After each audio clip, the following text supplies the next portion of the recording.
Good morning. तर आजच्या दिवसाची सुरुवात काहीशी अशी होती. सो मस्त पोट भरून ब्रेकफास्ट केला आणि मग आम्ही निघालो पद्मजाच्याच म्हणजे माझ्या फ्रेंडच्या नवीन शॉपला व्हिजिट करायला, कारण मी फर्स्ट टाईम जाणार होती. सो पद्मजाने नवीन शॉप ओपन केलं आहे कुडाळ सिंधुदुर्गमध्ये. तर तुम्ही सिंधुदुर्गात राहत असाल तर नक्की तिच्या शॉपला व्हिजिट करा. खूप सुंदर कलेक्शन आहे.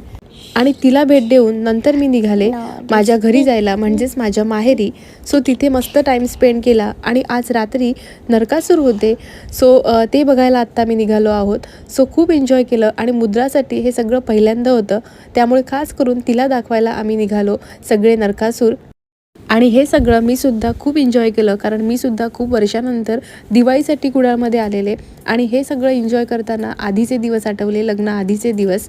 सो आम्ही सुद्धा लग्नाआधी सगळे फ्रेंड्स मस्त एकत्र यायचो, नरकासुरी बघायचो, रात्री रात्री जागरण करायचो, त्यामुळे हे सगळे दिवस आठवले. तर असा होता काहीसा आजचा दिवस. उद्या आहे दिवाळी पहाट. सो चला तर आता ह्या व्हिडिओला मी इथेच संपवते. आता भेटूया माझ्या नेक्स्ट व्हिडिओसोबत. तोपर्यंत बाय बाय, गुड नाईट.